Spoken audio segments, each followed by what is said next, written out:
Bharatiya Janata party की तरफ से एक बार फिर से मेंबरशिप ड्राइव शुरू की गई है। लोगों तक मैसेज पहुंचाने के लिए खुद पीएम मोदी ने सबसे पहले बीजेपी की मेंबरशिप ली, जिसके बाद अब देश भर में ये कैंपेन शुरू हो चुका है।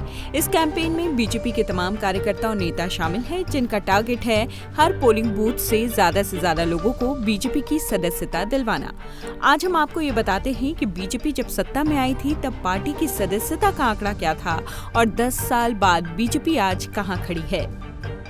सबसे पहले बात 2014 की। यूपीए सरकार के खिलाफ नरेंद्र मोदी को पीएम मोदी का उम्मीदवार बनाते ही पूरे देश में एक लहर दौड़ पड़ी थी। 2014 लोकसभा चुनाव से पहले ही तय हो चुका था कि बीजेपी सत्ता में आने वाली है। हालांकि किसी ने ये नहीं सोचा था कि जीत इतनी बड़ी होगी।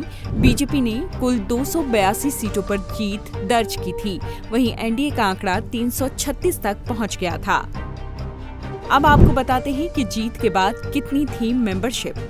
प्रचंड जीत के बाद बीजेपी की सदस्यता में जोरदार उछाल देखा गया। 2015 में बीजेपी की कुल सदस्यता 11 करोड़ थी, जिसके चलते बीजेपी दुनिया की सबसे बड़ी राजनीतिक पार्टी बन गई। इनमें से ज्यादातर सदस्य लोकसभा चुनाव के दौरान ही बने थे। इसके बाद बीजेपी लगातार अपना सदस्यता अभियान चलाती रही। 2019 लोकसभा चुनाव तक बीजेपी की सदस्यता का आंकड़ा बढ़कर 18 करोड़ तक पहुंच गया, यानी करीब 4 साल में ही बीजेपी ने अपने साथ 7 करोड़ से ज्यादा लोगों को जोड़ लिया। अगला सवाल, अब बीजेपी का टारगेट क्या है? ताजा आंकड़े की बात करें तो बीजेपी नेता ये दावा कर रहे हैं कि 18 करोड़ के मुकाबले अब बीजेपी की सदस्यता लेने वाले लोगों का आंकड़ा काफी ज्यादा बढ़ गया है।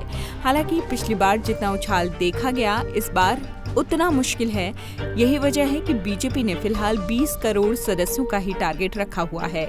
इसके लिए 10 लाख पोलिंग बूथों में से हर बूथ पर 200 लोगों को सदस्य बनाने का प्लान किया गया है। आपको बता दें कि बीजेपी के हर कार्यकर्ता को हर 6 साल में अपनी मेंबरशिप रिन्यू करानी होती है। आपकी क्या राय है? क्या बीजेपी अपने टारगेट को पूरा कर पाएगी? कमेंट बॉक्स में हमें जरूर बताइए। इस तरह की तमाम खबरों से अपडेट रहने के लिए लाइक कीजिए, शेयर कीजिए, सब्सक्राइब कीजिए इंडिया टीवी।